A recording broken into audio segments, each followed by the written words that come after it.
Hey folks, today we're going to talk about UTM. You're going to say, what in the world is UTM? UTM is the Unmanned Traffic Management. And why is it that we need to worry about UTM? Well, it's because it is related to a lot of topics that we hear in this industry, including remote ID. And I know remote ID is a hot topic. I know a lot of people are against remote ID, but I think also a lot of people do not understand remote ID. Now, what I'm going to try to do in this video is not convince you that remote ID is necessary. I'm just going to try to give you a bigger picture of what is going on in the world of traffic management, especially when we talk about UAS. So let's get to it. So before we get started, let's kind of talk about what we're going to talk about. And the first thing is I'm going to give you a quick introduction and a quick history on the UTM and what it means, and also the concept of UTM. What does that look like? Because a lot of the things we're going to talk about in this video is a concept still. The FAA is still working on all of this. And by the way, this is going to be a longer video, so make sure that you sit down, relax, take your time. This is not designed to be very fast. This is designed to be in-depth. This is what we do. And I want to give you this understanding because I read this document from the FAA that they put out for UTM. We'll get to it in a minute. And it clicked in my head. It put a lot of things into perspective, so I wanted to share that knowledge. Now we'll talk about remote ID as well and why remote ID is actually important. Now I want to say this before you guys get all crazy. I don't agree with everything about remote ID, but I do understand the purpose of remote ID. I don't always agree with the implementation. That's where I think there are some disagreements. We'll talk about how all of this is going to work in the future, and this is what the FAA is working towards. We'll talk about the stakeholders, because there's a lot of stakeholders involved in this. Some of them we know, and some of them, well, we will see in the future. We'll talk about BVLOS, Beyond Visual Line of Sight, versus VLOS, Visual Line of Sight, and how these operations are different. We'll talk about traffic separation and how this is going to work. And then lastly, I'm going to talk about the future and what the FAA is actually working on. So let's get with the introduction. And what the reason for this video really is the confusion. There is always confusion with the FAA, with what the FAA is doing with remote ID, what they're doing with BVLOS, what they're doing with LAANC. So I'm going to try to help you here. And all of this is actually very clearly laid out into a document created by the FAA and NASA called UTM Concept of Operation 2.0, ConOps 2.0. I'm going to put a link down in the description. It's about a 70-page document, if I remember correctly, and everything is in there. Now, it's government speak, so it's not always the most captivating, which is why I'm doing this video. But if you wanted more information, more complex concepts that I'm not going to talk about in this video, then you can head over there and get all that information. So let's talk about what UTM actually is. UTM is the Unmanned Aircraft System, that's the U, Traffic Management. And that's the separation of unmanned aircraft flights in uncontrolled portions of the national airspace. Let's pause for a second. Uncontrolled airspace. Uncontrolled airspace means that there is no air traffic controller that is in charge of that airspace. So that's what I mean right here. When we fly below 400 feet, this is going to be UTM. Below 400 feet outside of airports, this is going to be UTM. Okay? Very different than the airspace that we have at an airport. That is not UTM. That's going to be called ATM, Air Traffic Management. The concept here is that we want to make sure that UAS flights that are flying below 400 feet in uncontrolled airspace have the ability to separate from manned aircraft flights. All right, we're all sharing the airspace. Airplanes, helicopters that are flying up there with somebody inside, and then unmanned pilots that are flying their drones, fixed wing, RC helicopter, you name it, or multi-rotors, everything is going to be included in that category. Let's take a look real quick at the National Airspace System very, very quickly. This is not a lesson on airspace, but the FAA has designed controlled airspace around airports, primarily called Class Bravo, Class B airspace, Class Charlie, and Class Delta. Depending on how busy the airport is, you'll be in either Class B, C, or D. Class B is Miami, it's Phoenix, it's Chicago, it's LA. These are the big airports. Class C, a little bit smaller, you have Tucson, you have Daytona, for example. These are going to be Class C airspace. And Class D is your local airport, possibly, that has quite a bit of traffic. That's going to become a Class D airport. Then we have one more kind, which is the Class E airspace, which is extremely confusing to people, but in some areas there are Class E airports where Class E starts at the surface. This is also an area of controlled airspace. So all of that, B, C, D, E starting at the surface, all of that is controlled by, well, someone that's going to be in a control tower, at least for B, C, and D, and then Class E at the surface, it's kind of controlled by all the different pilots that are flying in that area. That's not UTM, okay? UTM is everything else. Everything else, which is called Class Golf, where we're flying between the surface and 400 feet above the ground. So I wanted to make that clear. If you look at this little diagram right here, it's the yellow area. That's what we're talking about when it comes to UTM. I also want to mention that this is still a concept. The FAA is still developing a lot of this. Some of it may never happen, some of it is already happening, and some of it is in the works, okay? The FAA is trying to get ahead of the number of UAS flights that are going to happen in the National Airspace System, especially when it comes to drone delivery and when it comes to air taxi. Air taxi, urban air mobility, you may have heard that term, is large multi-rotors that are going to be carrying people, passengers, in flying in the airspace. Drone delivery, a lot of you are aware of this. I know a lot of you blame remote ID for drone delivery, especially Amazon. Hopefully by the end of this presentation you realize that, well, drone delivery may not always be the problem. It's just a general concept that the FAA is working on. Now, you may ask, why do we need a separate system? At the moment, we have a controller in the control tower. We have aircraft that are coming in. They're calling on the radio and they're saying, I'm right here. I need to land at this airport. What do you want me to do? Well, that's nice and dandy. But when you think about the number of unmanned aircraft flights that are going on in the country every single day, including near airports, having somebody answer those radio calls and giving directions to UAS is just not scalable, just not possible. So we would need a ton more controllers, and well, it's just not something that the FAA was willing to work on. So instead of utilizing the same system that we have now with ATM, Aircraft Traffic Management or Air Traffic Management, then the FAA is creating this UTM, Unmanned Traffic Management, for which is going to be an autonomous system that is going to handle these unmanned aircraft flying in that airspace. Autonomous is very important here. There's no human interaction. There's not a human deciding, you get priority, you go there and you do this. This is not how it's supposed to work. The way it's supposed to work is we're all supposed to share the airspace, and we're going to say, I'm flying here, stay away from my airspace. This is a very oversimplification, but that's the idea, okay? Let's talk about history, the history of the UTM a little bit. I think this is important because you need to realize how this has evolved over the years. This is not a new concept. I mean, in the UAS history, this is a fairly old concept. 2013, the FAA talked to NASA, and NASA designed this concept, and then they presented it in 2014. In 2017, the FAA started implementing some of it with what they call the UPP, the UTM pilot program. They used different test sites, and they said, hey, if we're going to figure this out, we need to have a place to test, well, all of these concepts. In 2017 and then in early 2018, the FAA rolled out what's called LAANC, the Low Altitude Authorization and Notification Capability.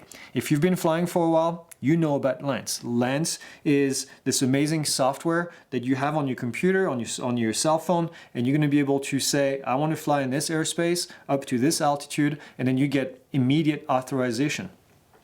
For those of you that have been in the business for a long time, you know how much of a pain it was before late 2017 to get approval to fly in controlled airspace. It took me 11 months to get approval to fly in the Class D airspace that's behind my house. 11 months, okay? Now it takes seconds. So LAANC was amazing. LAANC was part of UTM. It was part of the plan the entire time.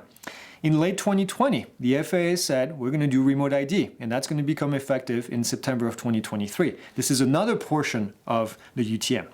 Now, there's more to come. We'll talk about that when we get to the end of the presentation. I'm going to give you kind of an insight into the future.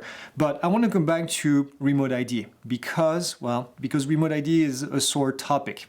The FAA created an NPRM, Notice of Proposed Rulemaking, back at the end of 2019, and they said, here's what we're going to do. And then the general public said, No, you're not. And there were 52,000 comments. And the FAA changed things. They came back and they said, we're not going to use network as a method to comply with remote ID. If you're not familiar with the network capability, essentially what the FAA wanted to do was on board of the drone, they wanted to have the ability to send that signal into the cloud, okay? And then that data being shared with everybody else that's in the airspace. And they came back and they said, it's a bit too early. Now, a lot of people said, victory, there's never going to be any remote ID out there using network. And the truth is, that's not the case. If we read the preamble to the regulation to remote ID, I'm going to read you a paragraph right here. It says, this is straight from the FAA, and they said, although the NPRM discussed remote identification as a building block to UTM, okay, does that sound familiar? The FAA has determined that at this time, this rule will only finalize the broadcast-based remote identification requirement. AKA, at the moment, we're going to put to the side the network remote ID, and we're going to work on what we can work on, which is broadcast-based remote ID. Also, another quote from the FAA. The FAA has determined that a broadcast-based remote identification system that provides for immediate awareness of unmanned aircraft in the widest variety of settings will be adequate to support the phased and incremental approach while allowing the UAS industry additional time to continue developing network-based UTM ecosystem. Again, translation, the FAA is saying, hey, we can't really put this in place right now because it's going to take too much time, so we're going to give the industry some more time and we'll get back to it. All right? So, network requirement is not gone. If you cheered and you said, okay, it's gone forever, it's not. It's not gone forever. All right? So, let's talk about this vision of UTM. What does that look like in real life, right? Well, the FAA describes it as this. They say it's a cooperative interaction between drone operators and the FAA. Let's think about this for a second. It's a cooperative interaction between drone operators and the FAA. The FAA wants to have the ability to provide real-time information about the airspace to anyone who's in the airspace. And they don't want to do this using a controller. At the moment, there's a crash at an airport, and that airport is about to close. The controller is going to tell everybody else in the airspace, hey, the airport is about to close, go somewhere else. We can't do that with drones. So the FAA says, we're going to have a system, UTM, that is going to provide information to anyone who's flying in the airspace, and then you can do whatever you want with that information, in a sense. The way that this is going to happen, it's going to be all automated using a network of information. All right, it's information-based. That's why the network is kind of important. The FAA wants to replicate what is currently going on in the Class Gulf airspace for manned aircraft. If you're not familiar, what happens is if you fly your aircraft right now, Cessna 172, you're flying at pretty low altitude and you're in Class Gulf airspace, you're not talking to anyone. All you have to do is look around and make sure that you're avoiding other people when you fly in that airspace. That's what the FAA wants to do with UTM. They want you to fly your drone and avoid everybody else flying in the airspace. It's called see and avoid. That's the concept. So to that extent, UTM is designed to provide a cooperative traffic management system when we fly below 400 feet. That's really the best way to put it. In controlled airspace, completely different. You're going to need to get authorization because there's an air traffic controller that has the authority of that airspace. When you're close to airports, this doesn't happen. When you're close to an airport, you're going to do your LAANC request. That's why LAANC was put in place. Okay? So how's this going to work in real life? Well, in real life, you, the operator, are going to be responsible to coordinate, to execute, and to manage the operation that you're conducting. You're going to get data from the FAA. You're going to get data from other operators that are flying in the area. You're going to get data from aircraft to aircraft in the future. And then you're going to get data from the FAA themselves. And then based on all of this, the FAA is providing you with the rules of the road, right? And then UTM is something that's community-based that we are all going to comply with inside of that 400 feet of airspace. Another way that it works is by the operator providing information about the flight intent, all right? By providing the information about flight intent, what are you intending to do in the airspace? This is going to help everybody else deconflict the airspace. I'm here, I'm flying in this airspace. I want to tell other people so that they know that I'm here and then they can avoid me. It's really that simple, okay? How does the information get shared? Well, at the moment, because of the way remote ID is designed to be in 2023, this is all going to be done with broadcast. Your aircraft is going to broadcast a signal to other people in the area, and then I'll know that Joe Blow is flying right here, and I'll know that Jane Doe is flying right here with her drone. So we are all on the same page. I'm flying in Prescott, 3 hours away from Phoenix. Do I need to know that somebody else is flying in Phoenix? No, not really. Do I need to know that somebody else is flying in Prescott 20 miles away? No. Do I need to know that somebody is flying in Prescott a mile away from me? Probably, okay. Half a mile, obviously. Couple hundred feet? Yes, absolutely. So that's the idea right here. It's an information network where we're going to have that information. On top of all this, we have the FAA providing with real-time airspace constraint to us, the UAS operators. How does that work? There's a TFR that goes in place because there's a forest fire going on over here. The FAA is going to have the ability to provide that information to operators.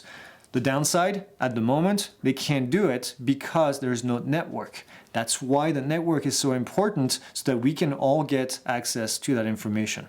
All right?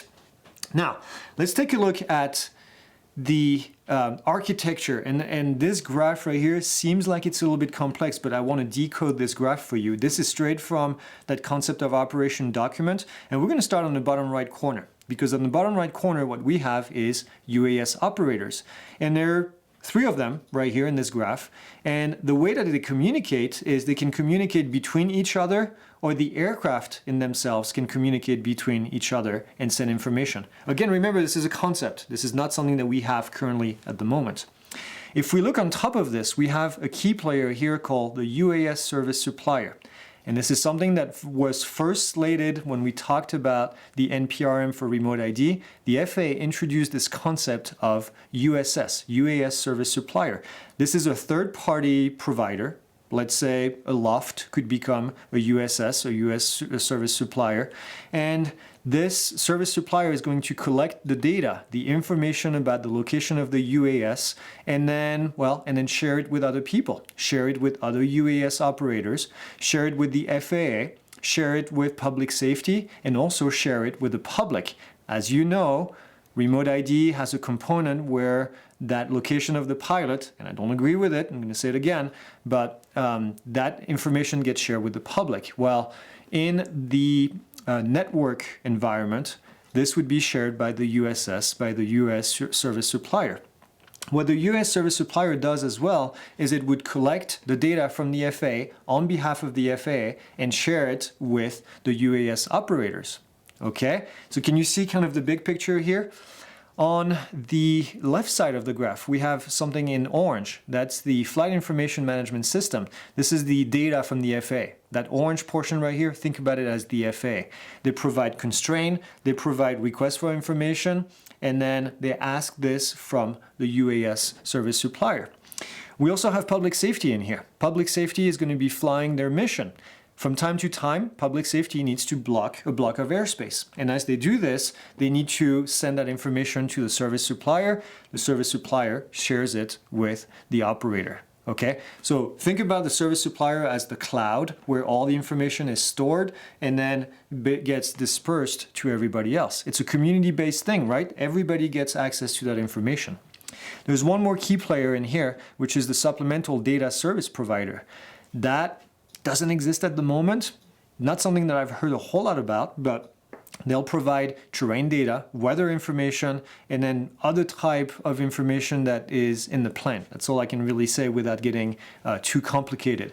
But that's a think about them as maybe Google Map, all right, that provides mapping information, or a weather provider that provides information, so everybody's on the same page that there's a thunderstorm coming in, and you need to stay away from that. So that's another source of information for the entire ecosystem. But when you think about this right here is the big picture. This is the entire system in the graph format. All right, let's take a look at BVLOS, beyond visual line of sight, as opposed to VLOS, visual line of sight operators. When you fly your drone at the moment, chances are you're flying within visual line of sight. In the future, the FAA wants to make beyond visual line of sight something that is a bit more routine, all right? At the moment, if you fly beyond visual line of sight, you don't have the ability to do what's called see and avoid. You don't have the ability to see an aircraft coming from the side right here, or an aircraft coming from right behind you, well, unless you have sensors, unless you have equipment on board the aircraft to do that. In order for UTM to work correctly, beyond visual line of sight operation needs to have this technology. They need to have the ability to see and avoid so that they can identify other UAS operators or identify manned aircraft that are flying in the area. That's where remote ID comes in, right? If we think about remote ID providing that information to an aircraft that is transitioning into our area, they'll be able to collect the information from remote ID, know where the drone is located, and then avoid it. All right, so it's all about avoidance. The beyond visual line of sight flights are also going to have to share their flight intent and then also deconflict with everybody else in the area. Of course, they're also going to have to check with the weather to make sure they don't get into an area where they're not supposed to be. On the other hand, visual line of sight operators, you and I and most people that fly their drones today in the airspace, simply have to visually separate themselves from other aircraft, unmanned aircraft, or manned aircraft. So that's the difference between the two. BVLOS is much more complicated, and we all know this, but just because there's a reason we haven't seen a whole lot of BVLOS flights going on is because it gets a bit more complex in order to meet the requirement for see and avoid. Now you're going to say, what about manned aircraft? What do they have to do in this UTM concept? Well, there is no real requirement for manned aircraft to do anything to participate in UTM. You're saying, participate? Are they going to be below 400 feet? Absolutely, absolutely. Now, most airplanes are not going to be below 400 feet in Class Gulf airspace. That's not going to happen. Just because that's not where they operate, it's not because there's some regulation where they can't do that, but there's other aircraft, crop dusters being one of them, and helicopters. Those are the two main type of operators that are going to be in the UTM, 400 feet outside of airports. Now, there's two ways that they can participate in the UTM concept. Passive participation. They can basically say, hey, I'm going to be flying in this area. They send that information to the service supplier, and then the service supplier tells everybody else, hey, there's going to be a helicopter right here or a crop duster flying in the next hour. Pay attention. That's passive participation. There's also active participation where they can share their location, just like remote ID on board of an unmanned aircraft. Manned aircraft could have the equivalent of remote ID and sharing their information to other participants in the UTM. All right, so that's what manned aircraft are going to be doing. Now let's go ahead and talk about airspace constraint and where does that come into play. Let me give you an example. There's a crash on the highway and both lanes are closed, and we need to bring a helicopter to take people away to the hospital. And first responders need to use drones to map the area and figure out what happened to that accident. In this case, there's going to be an airspace constraint, and that needs to be shared with other participants in the UTM. That's going to be done by the service suppliers. The service suppliers receive the information from the FAA. The FAA says nobody can fly here except first responders. USS says we're on it. We're sending a message to everyone in the area. Everyone in the area, you're flying your drone, you're doing a mission, all of a sudden it pops up and it says, be careful, there's a TFR or there's an airspace restriction, I'm going to say, an airspace constraint that's going to go into effect. All right? For traffic, for weather, for winds, for any kind of hazardous activity. Let's say there's bird activity in that area and they want to send you that information. Let's say that there is a local UAS restriction for whatever reason. Let's say there's an air show going on. Whatever it is, you'll be able to get that data almost real time from the service supplier. Another thing too is, as an unmanned pilot, you will be able to submit a report. Let's say that you're flying in this area and you notice that the wind is extremely strong, or you notice that there's something unsafe going on in the area. Well, you can report that to the USS, the UAS service supplier. That's called a UREP, an Unmanned Aircraft Report. This is not something new. This is something that's already in place with manned aircraft. It's called a PIREP, pilot report.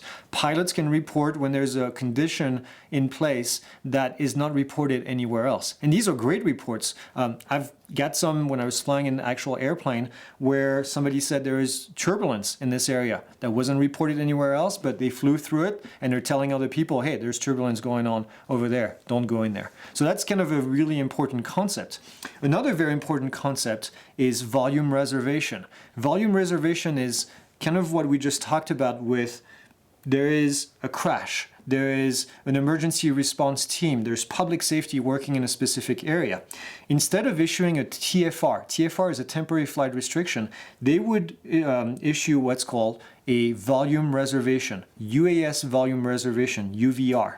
And a UVR is fairly simple. You're blocking a block of airspace so that you can do your job and nobody else can enter, or nobody else should enter that block of airspace. Much quicker than the current process of getting a TFR put in place. If you ask anyone who's tried to get a TFR put in place, it is just too convoluted. This would make it a lot easier. Okay? So let's go back to BVLOS, because this is kind of important. Beyond visual line of sight operation, they're going to be required to share their operational intent with the service supplier, with the network, so that the network can spread it down to everybody else. And they're going to create their own little operational volume. I want you to think about this as a 4-dimensional block of airspace. 3 dimensions, we're aware of them, right? Forward, back, up, down, all around. And also time. You're going to have a volume of airspace that is available to you and open that nobody else can request for a specific period of time. Think about drone delivery. I know they get bad reputation, but they'll be able to take off and say, this is where I'm going to fly and I'm going to go in this direction. That block of airspace for a short period of time is available to that specific aircraft. If somebody else wants to come in, the UTM is going to say, wait a minute, somebody else is using it. Can you delay by a minute or two? Sure enough, I can do that. Now I can go into that block of airspace. All of this being automated. I want you to close your eyes and imagine this as the future of how we're going to fly. We're going to have blocks of airspace for every single flight that we do. All right? And all of this is going to be sequenced so that we can share the airspace. Now you're going to say, what about this and manned aircraft separation? How does that work? There's a really interesting concept in the ConOps 2.0 that kind of made me giggle, and I'm going to read it to you right here. This sentence right here, and you'll see why in a second. As flight rules evolve, it is expected that manned aircraft operators will share some responsibility for separation when operating in the UTM ecosystem. Why is this funny? Let's think about this for a second. At the moment, the totem pole of priority, right up there is manned aircraft, all the way down here is unmanned aircraft. What this is saying here is that when the UTM goes into place, anyone who's not a UAS, who's going to want to come into the UTM, is going to have to play nice, and they're going to have to share some responsibility with separation with everybody else.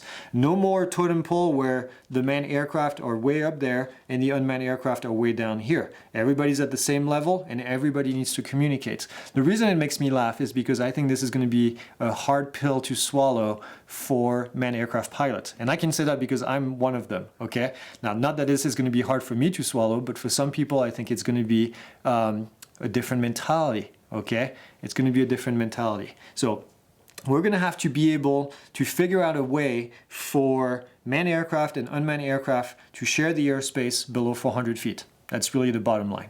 All right, what's next? What's next for UTM? We're getting to the end of this presentation, and I hope you're still here watching this with me.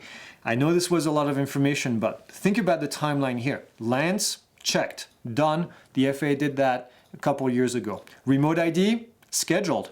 Whether we like it or not, it's coming. It's a requirement in all of these steps right here.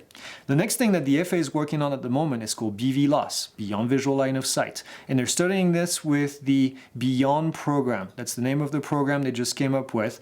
It's the replacement to the IPP program that they had in place a few years ago. What they're working on is three different concepts. Local versus extended beyond visual line of sight operations. Let's think about this for a second. There's a big difference. All you've heard me say in here, and the only thing that is in this document is BVLOS. The FAA looks at BVLOS the same, whether you're losing visual line of sight to go around a building or whether you're flying 10 miles away from where you're standing. To them, it's the same thing. Now the FAA is starting to study the difference between a local beyond visual line of sight and an extended beyond or far visual line of sight. Okay, and there's a difference. There's a big difference in operation.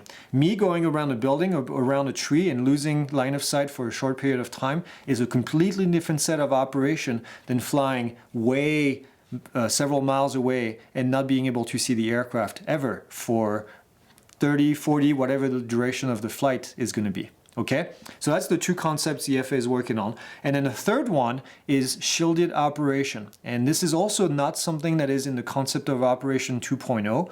I know 3.0 is around the corner, so hopefully they talk about this in that document. But shielded operation is the idea that people that are flying below treetops don't have to be participating in UTM or be participating at a very, very minimal level. And I agree with this. I think the difference between local and extended beyond visual line of sight and shielded operation can make this a success. And I hope some of the FAA folks are watching this video, probably not, but keep that in mind because I think the community at the moment is not visualizing these concepts that I just talked about today as something that's going to happen or as something that is necessary. And if the community doesn't see this as necessary, compliance is going to be minimal. And if compliance is minimal, then we might as well not do anything because, well, this is going to be useless, okay? So I think local BVLOS regulation, sensible local BVLOS regulation, and sensible shielded operation regulation or guidelines are the key to making UTM a success. And that's what I'm going to end with because this is a positive note and I want to end on a positive note. This is a complex system. This is a very complex system and I've barely touched the surface, quite frankly. I've tried to make this as detailed yet as entertaining as I can, but there's a lot more to this that is well, probably around the corner. So I'm going to stay appraised on all of this because this is an interest of mine and I'll be doing more videos as the FAA goes up their schedule. But I think this is an interesting topic. So what I want you to do is I want you to ask questions down in here because I know there's going to be questions and I'm more than happy to answer them. I also want you to like the video if you liked it and I want you to subscribe if you want more of this content. We have more explanation videos coming up on some of these more complex topics and then those videos are going to trickle over the next couple of weeks. But that's all I have for now. Thanks for watching and I'll see you guys next time.